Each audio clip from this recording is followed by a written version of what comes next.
The emergency beacon screamed across the void of space, its desperate signal cutting through the cosmic background radiation like a knife through silk.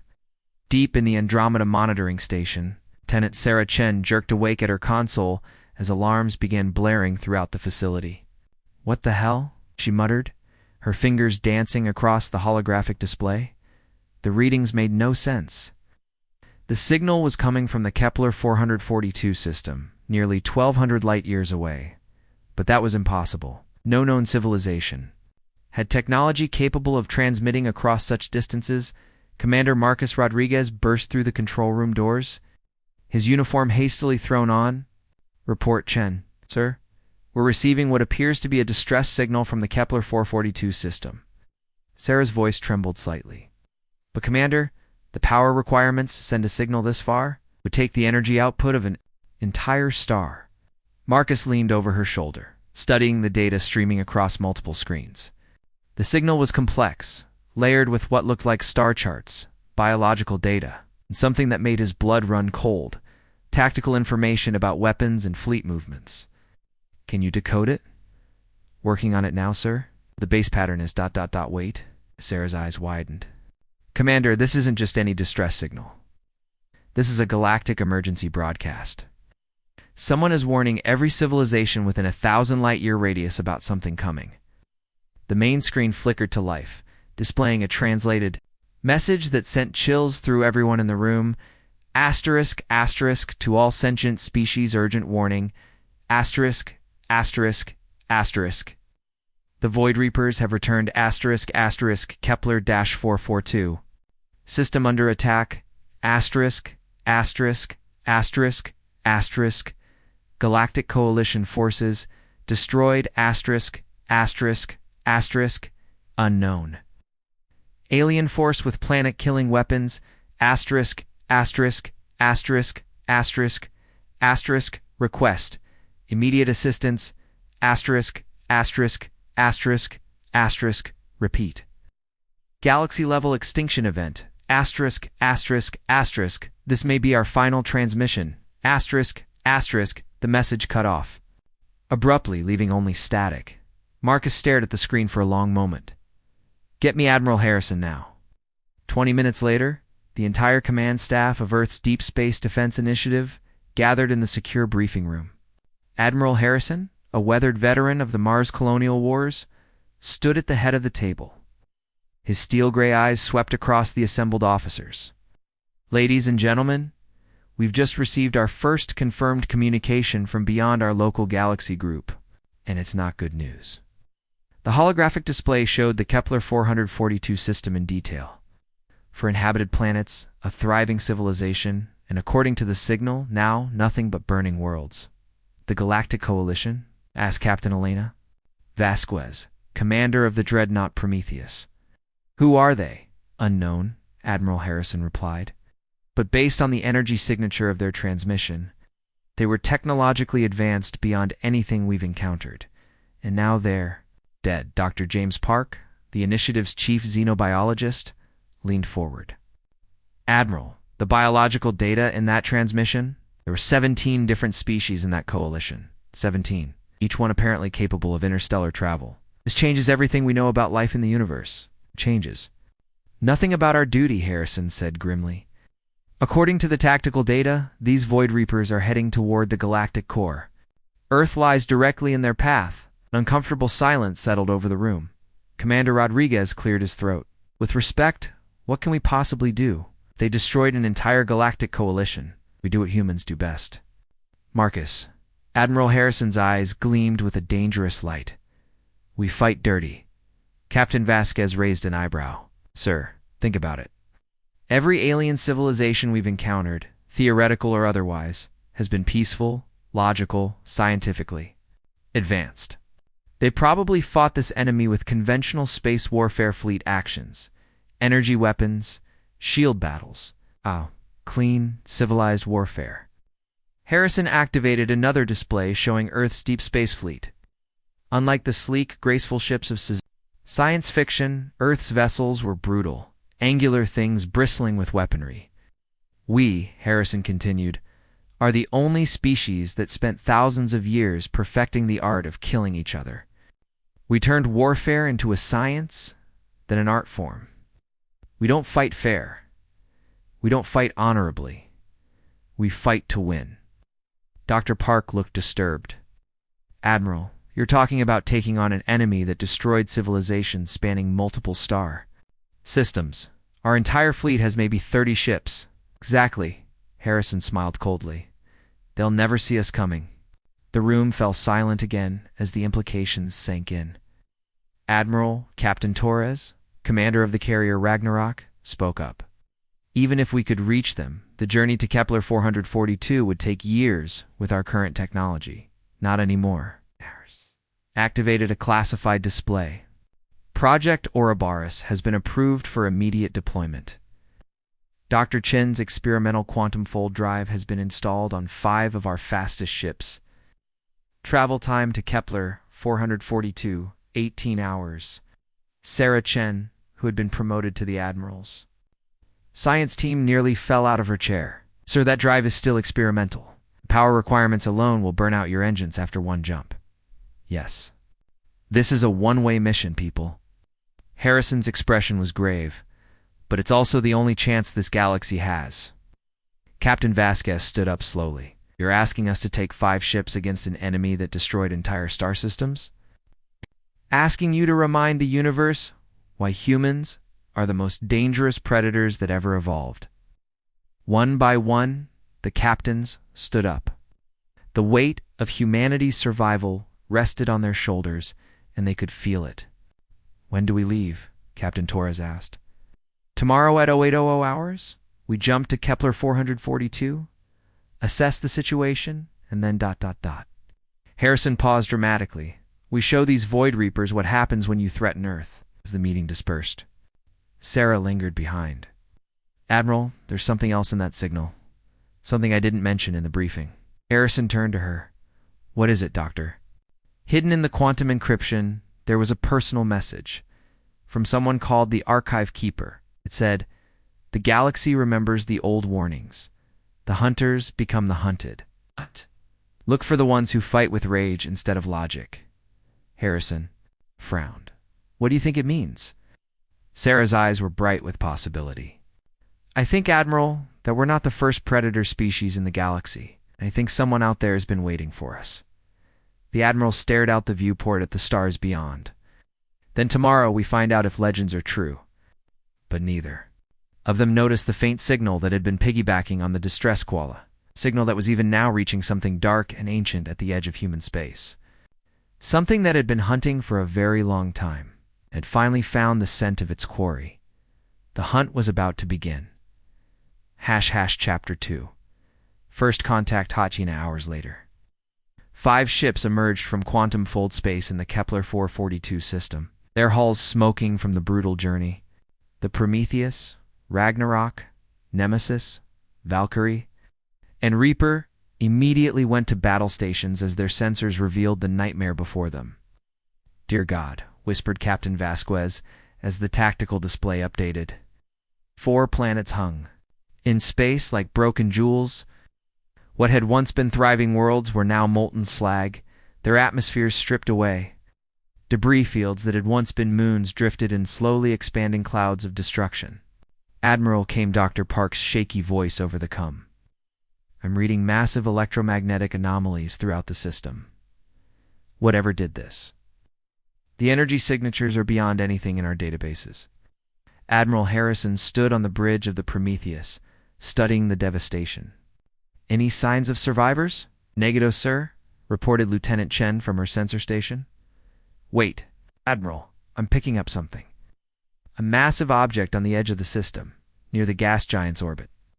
The main screen shifted to show what looked like a space station, but built on a scale that dwarfed anything humanity had ever constructed.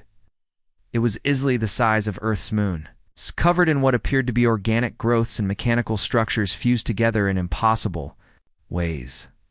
It's moving, Chen reported, her voice tight with fear, accelerating toward us. Estimated time to contact, 47 minutes. Can we outrun it? Harrison asked. Captain Torres answered from the Ragnarok. Negative, Admiral. Warfold drives are burned out, and that thing is moving at .7 light speed. Then we make our stand here. Harrison's voice carried across all 5 ships.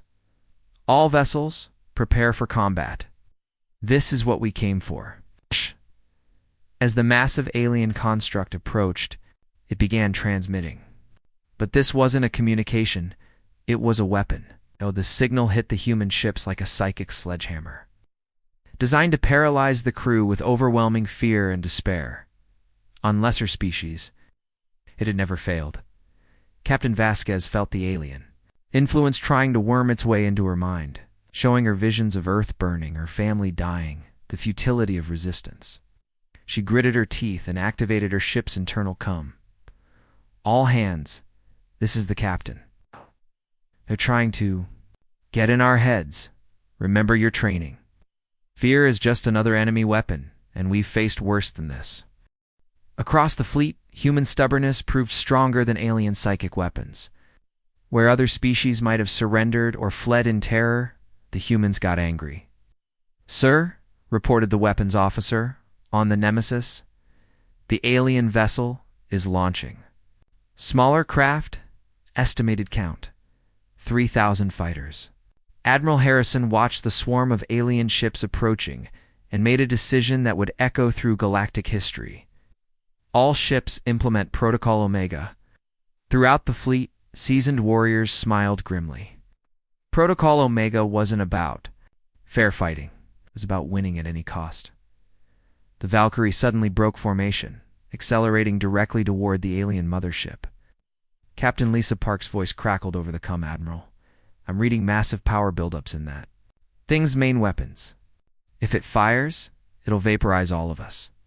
Captain Park, return to formation immediately." "Negative, sir. Someone has to draw their fire." Valkyrie continued its suicide run, launching every missile it carried at the alien vessel. The alien response was swift and brutal. A beam of pure annihilation lanced out from the mothership, striking the Valkyrie directly. The human ship didn't just explode, it ceased to exist on a molecular level, but Captain Park had achieved her goal. The alien main weapon was now recharging, and the human fleet was already moving.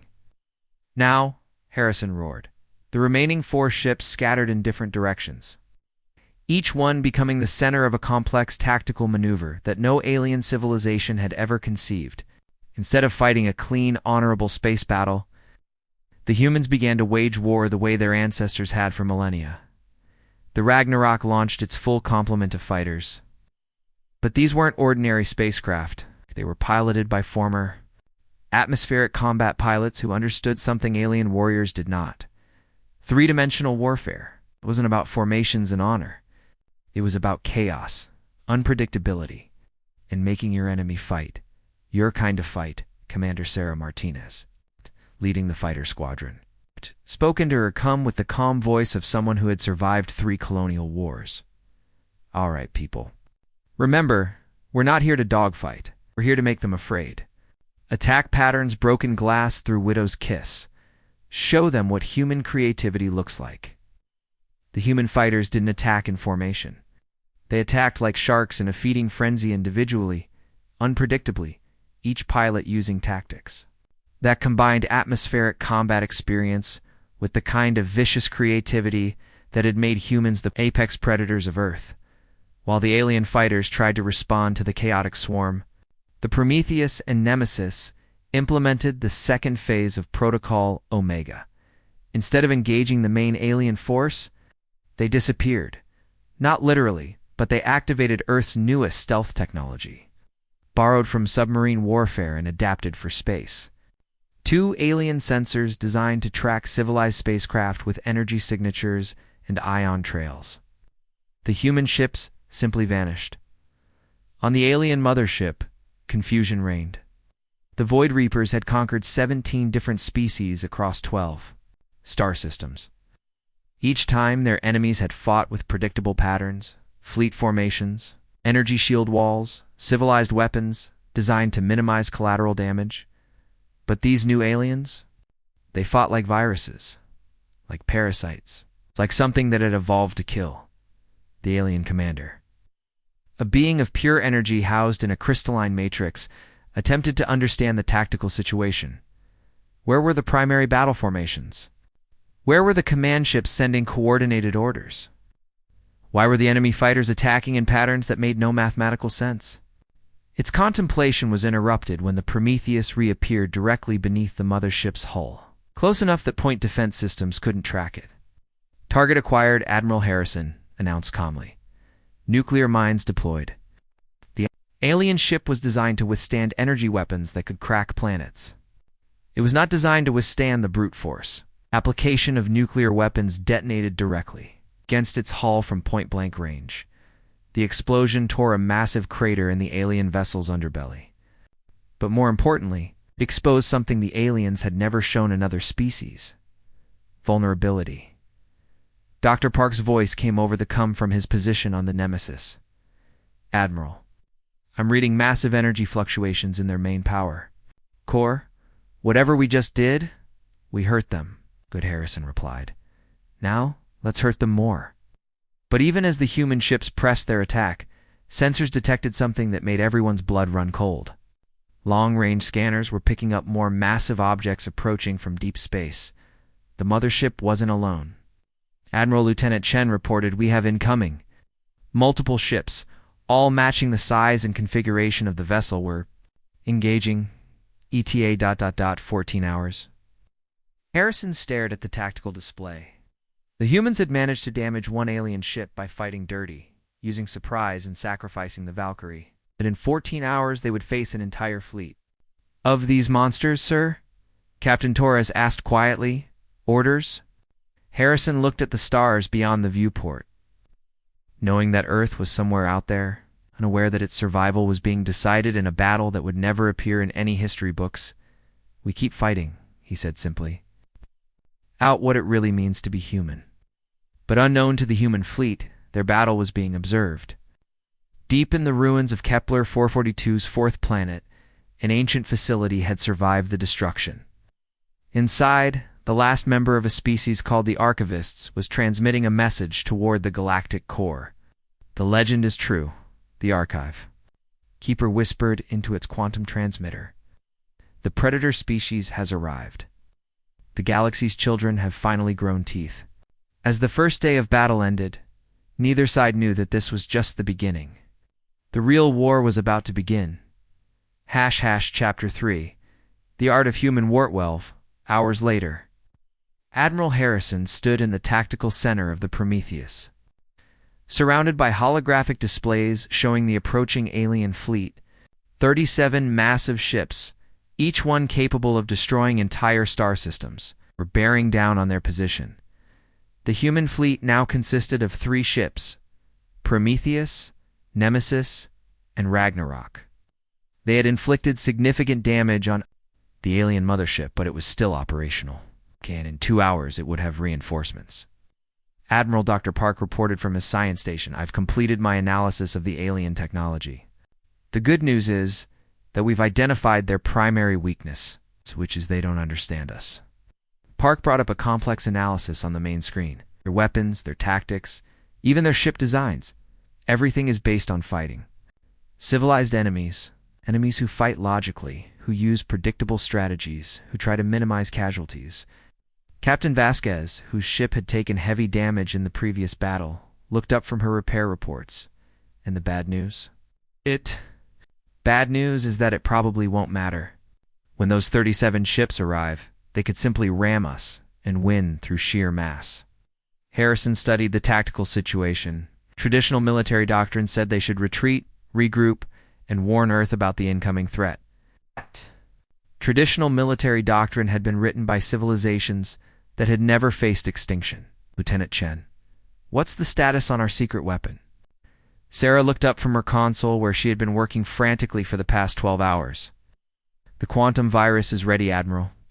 But I have to warn you, if we deploy it against their fleet, there's no guarantee we can control its spread. It could theoretically propagate to any ship using similar technology, including theirs throughout the galaxy." "Theoretically, yes, but Admiral, a weapon like this, it goes against every treaty Earth has signed regarding warfare in space." Arson. Walked to the viewport. looking out at the damaged alien mothership. "Doctor, how many species did that distress signal say were wiped out?" 17, sir. "And how many more star systems are these Void Reapers planning to destroy on their way to Earth?" Sarah consulted her data. "Based on their current trajectory, hundreds, maybe thousands. Then we're not just fighting for Earth anymore." Harrison turned back to his crew.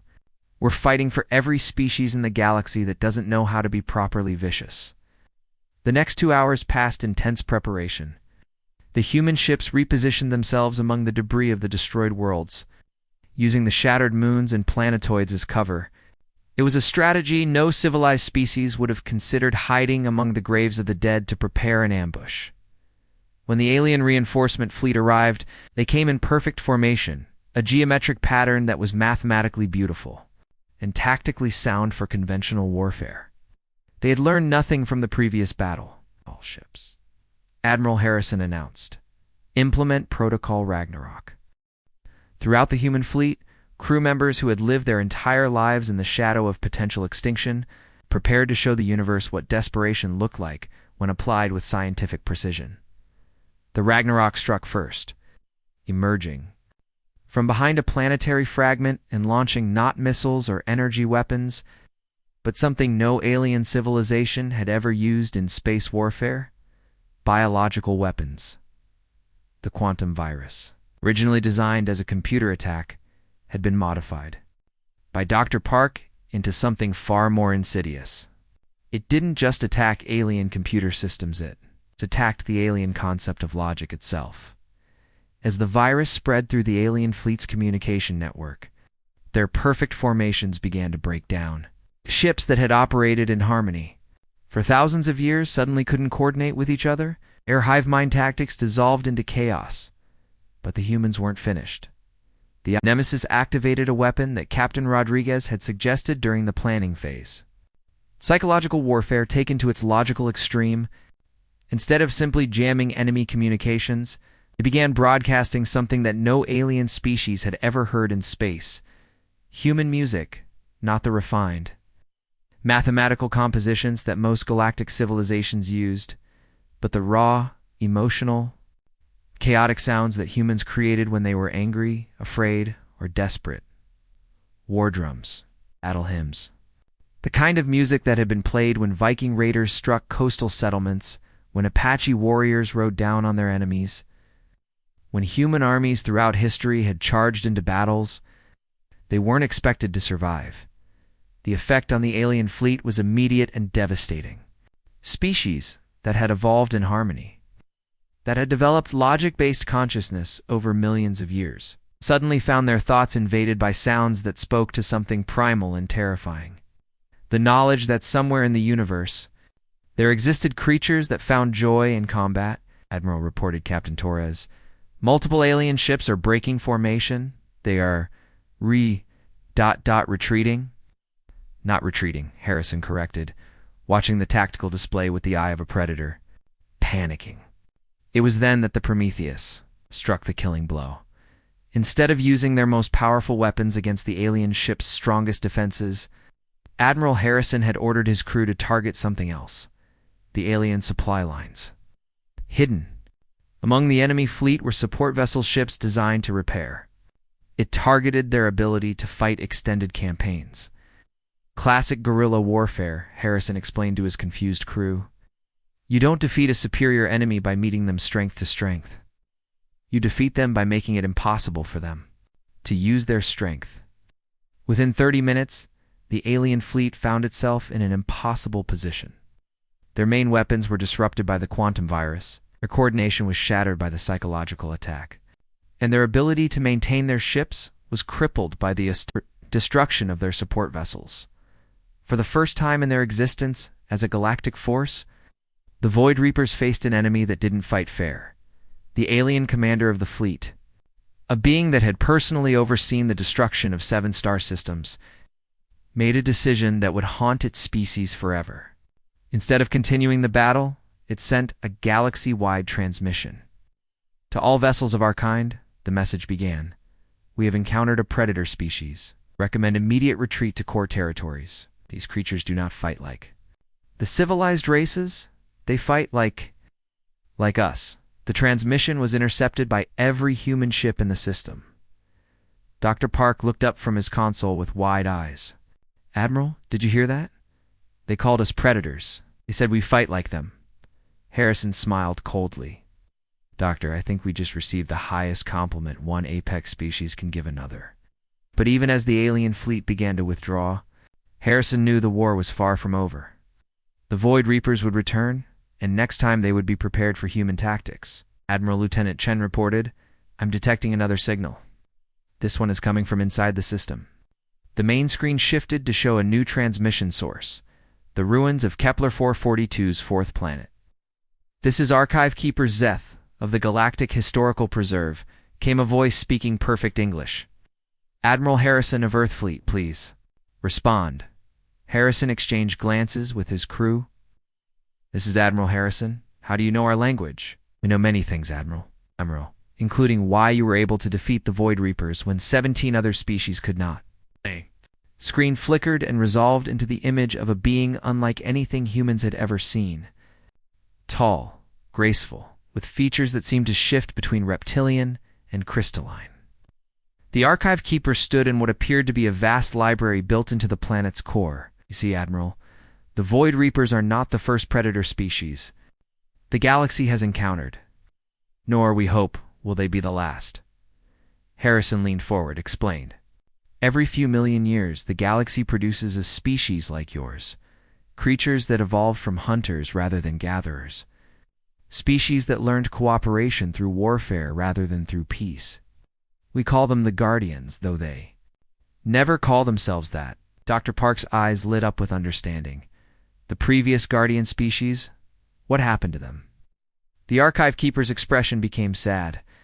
They fulfilled their purpose. They fought the ancient darkness that threatened all life, and they won. But the victory cost them everything. They ascended beyond physical existence, becoming something else entirely. And now you think humans are the new Guardians? I think, Admiral, that the galaxy is about to find out. The conversation was interrupted by an urgent alert from Lieutenant Chen. Admiral, long-range sensors are detecting massive movement in the galactic core. The Void Reaper retreat has triggered something. Multiple fleets, hundreds of ships, all heading toward Earth. But Admiral, you won't be facing them alone. What do you mean? The Archive Keeper smiled, and for the first time, it looked almost human. The galaxy has been waiting for you for a very long time. And now that you've announced yourselves, the survivors of all those destroyed civilizations want to meet the species that made the Void Reapers retreat. As the transmission ended, Admiral Harrison looked around at his battered fleet and made a decision that would change the course of galactic history. Set course for Earth, he ordered. Prepare for the real war. But none of them knew that in the depths of space, ancient machines were already awakening. The previous Guardian species had left behind more than just legends. They had left behind weapons, waiting for the day when their successors would need them. The hunt was about to become something much larger and much more dangerous. Chapter 4. The Guardian Legacy 6. Weeks after the Battle of Kepler 442. Admiral Harrison stood in the newly constructed war room deep beneath the Rocky Mountains. Earth's entire military leadership was present, along with representatives from colonies on Mars, Europa, and Titan. But the most remarkable attendees were the aliens. Dr. Zeth, the Archive Keeper, had arrived on Earth 3 days earlier, along with survivors from the 17 destroyed civilizations.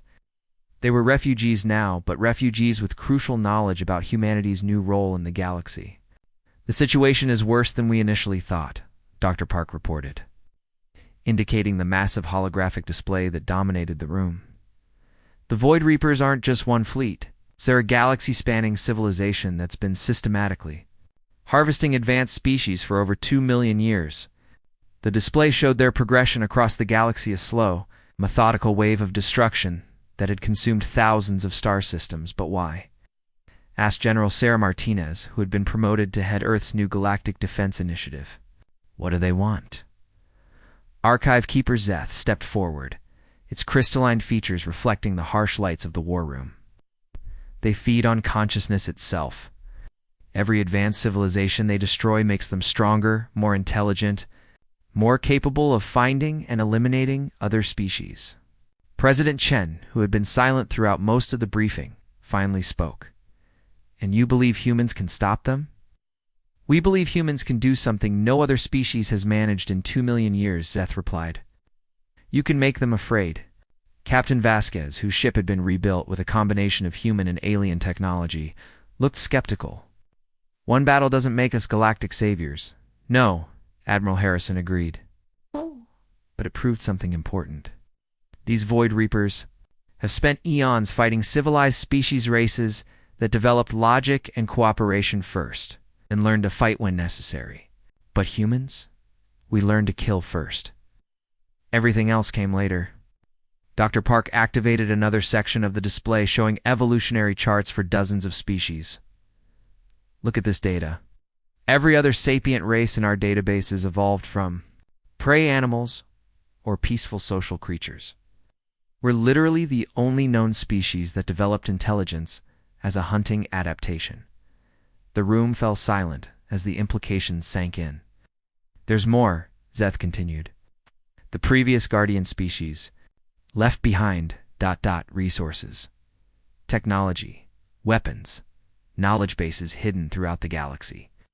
But they can only be activated by beings who think like predators." "Where?" Harrison asked immediately. "Everywhere. Your own solar system contains at least 3 guardian installations. They've been waiting dormant for someone like you to find them." President Chen leaned forward. "What kind of technology?" "The kind that could turn a species that has barely left its home system into a galactic-level military force," Zeth replied. "But there's a price." "There always is," General Martinez muttered. "The Guardian technology doesn't just enhance your existing capabilities, it changes you. Every species that has used it has become something beyond what they originally were. The question is, are humans willing to evolve again?" Before anyone could answer, alarms began blaring throughout the facility. Lieutenant Chen's voice crackled over the intercom. "All senior staff to the command center immediately. We have incoming signals from the edge of the solar system." 5 minutes later, the entire leadership was staring at a tactical display that showed something impossible. A massive alien structure had just emerged from hyperspace at the edge of the Kuiper Belt. "It's huge," Chen reported. "Roughly the size of Earth's moon, but the energy signatures—" "Admiral, this thing makes the Void Reaper mothership look like a toy." "Threat assessment?" Harrison demanded. "Unknown, sir. It's not attacking, but it's also not responding to any communications." Archive Keeper Zeth studied the readings, and its expression, if aliens could be said to have expressions, became grave. "Admiral, that is a Guardian installation, one of the primary armories." "Do you know? 'Cause it only appears when the galaxy is in mortal danger." The installation was transmitting now, but not in any language Earth's computers could translate. However, when the signal reached Zeth, the Archive Keeper's entire body began to glow with a soft, pulsing light. It's accepting me as a translator," Zeth whispered in amazement. "Admiral, the installation is requesting permission to share its knowledge with your species." "What kind of knowledge?" "Everything. The location of every Guardian installation in the galaxy. The weapons that can destroy Void Reaper motherships with a single shot. The technology to turn Earth into a fortress that could withstand the assault of 1 million enemy fleets." President Chen stepped forward. "And the cost? Humanity as you know it will cease to exist. You will become something new, something designed for war on a galactic scale." The room erupted in arguments. Some military leaders insisted it was their only choice. Others worried about losing their humanity. Scientists wanted to study the technology first. Politicians demanded guarantees that didn't exist. Admiral Harrison walked to the viewport. Looking up at the stars were somewhere. An enemy that had destroyed entire civilizations was preparing to end human existence. "How long do we have to decide?" he asked. "The Void Reaper fleets will arrive in 4 months," Zeth replied. "But Admiral, you should know this choice isn't just about survival. The Guardian technology doesn't just make species stronger, it makes them responsible. Responsible for what? For the galaxy. Every species that has used Guardian technology has become the protector of all the younger races. The burden of civilization itself. General Martinez laughed bitterly. So we can save ourselves by becoming galactic police. You can save everyone by becoming what you already are, Zeth corrected. Predators who protect their territory. And Admiral, in case it matters to your decision, the galaxy is now your territory. Harrison turned back to the room full of arguing humans and realized that the decision had already been made. Not by politicians or generals or scientists, but by the simple fact that Earth was the only world these people would ever truly call home. Contact the installation, he ordered. Tell them we accept. Admiral, President Chen warned, we need to discuss this with the full council, ma'am. With respect, there's nothing to discuss. Harrison's voice carried the authority of someone who had faced extinction and chosen to fight. The Void Reapers are coming whether we're ready or not. The only question is whether we meet them as humans who might survive, or as guardians, who will definitely win. As the command staff prepared to interface with technology beyond human understanding, none of them noticed the small smile on Archive Keeper. Zeth's crystalline features. The galaxy had waited 2 million years for a species like humanity. Now, finally, the real war could begin. The installation's transmission grew stronger. For the first time in human history, the voice of a guardian spoke directly to Earth. Welcome, inheritors. Your trial period is over. Time to fulfill your purpose. Deep in space, Void Reaper fleets accelerated toward Earth, confident in their coming victory. They had no idea they were flying toward their own extinction. The hunt was about to become a massacre. Epilogue. The New Galaxy. 1 year later. Admiral Harrison, now called Guardian Prime by the survivors of a dozen star systems, stood on the command deck of the Eternal Prometheus. The ship bore little resemblance to the vessel he had taken to. Kepler 442. Guardian technology had transformed it into something that existed partially in normal space and partially in dimensions that human language couldn't describe. Through the viewport, he could see the Void Reaper homeworld burning. Final enemy stronghold neutralized, reported Captain Chen, who had evolved along with her ship into something that was still recognizably human, but enhanced in ways that made her previous self seem like a child playing with toys. Survivors? Harrison asked. Negative. The Void Reapers chose extinction rather than surrender. Harrison nodded. It had been expected. The ancient enemy had been designed for consumption, not coexistence. When faced with a predator more efficient than themselves, they had simply ... stopped. Guardian Prime. Came the voice of Archive Keeper Zeth from the communication array. The Galactic Council is requesting your presence at the new capital. Tell them I'll be there shortly. Harrison turned to his crew. Stand down from combat stations. Begin the transition to peacetime operations. As the Eternal Prometheus shifted into hyperspace, Harrison reflected on what humanity had become. The Guardian technology had changed them, just as Zeth had warned. Humans now lived for thousands of years. They could survive in the vacuum of space. Their children were born with an instinctive understanding of technologies that would have seemed like magic to their ancestors, but they were still human in the ways that mattered. They still protected the weak. They still fought for what they believed in. They still looked at the stars and wondered what was out there. The difference was that now, when something dangerous looked back, humans were ready for it. The new galactic capital was built on a world that had been destroyed by the Void Reapers and then restored by Guardian technology. Representatives from 847 different species had gathered to witness the formal end of the war. As Harrison entered the Great Assembly Hall, a hush fell over the crowd.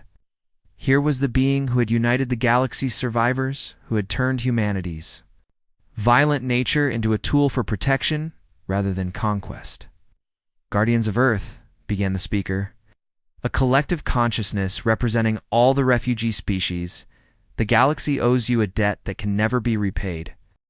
The galaxy owes us nothing, Harrison replied, his voice carrying to every corner of the vast hall. We did what we had to do to protect our home. The fact that it saved everyone else was a pleasant side effect. Laughter rippled through the assembly. Even after evolution into something beyond baseline humanity, humans retained their ability to find humor in the darkest situations. "What will you do now?" asked a representative of the Crystalline Collective. "The ancient threat is gone. Your purpose as guardians is fulfilled."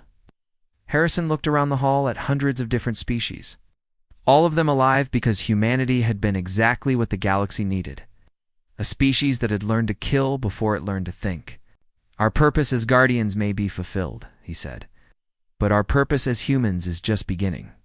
He activated a holographic display that showed the galaxy in all its restored glory. Ow. Green worlds where life was returning. Ow. Trade routes reopening. Between star systems. The slow, careful work of rebuilding civilization. The Void Reapers spent 2 million years teaching the galaxy to be afraid. I think it's time someone taught it to hope again. The assembly erupted in cheers from hundreds of different species. But Harrison was already thinking about the future, about the reports coming in from the galactic edge where long-range sensors were detecting signals from other galaxies, about the possibility that somewhere out there, other species were facing their own ancient enemies, about the fact that humans had learned something important during their transformation, being apex. Predators didn't mean you had to hunt everything. Sometimes it meant you protected everything. As the celebration continued around him, Harrison received a private communication from Dr. Sarah Chen, now the head of Earth's research division. "Admiral Sari, Guardian Prime Weave, detected something. You need to see." "What is it?" "Signal from beyond the galactic rim. It's another distress call." Harrison smiled. Some things never changed. "Assemble the fleet, Doctor. Looks like we're going hunting again." In the depths of space, an ancient evil stirred in a distant galaxy, confident in its power to consume all life. It had no idea that its victims had just called for help, and help was coming. Earth's deadliest fleet was about to become the galaxy's greatest hope.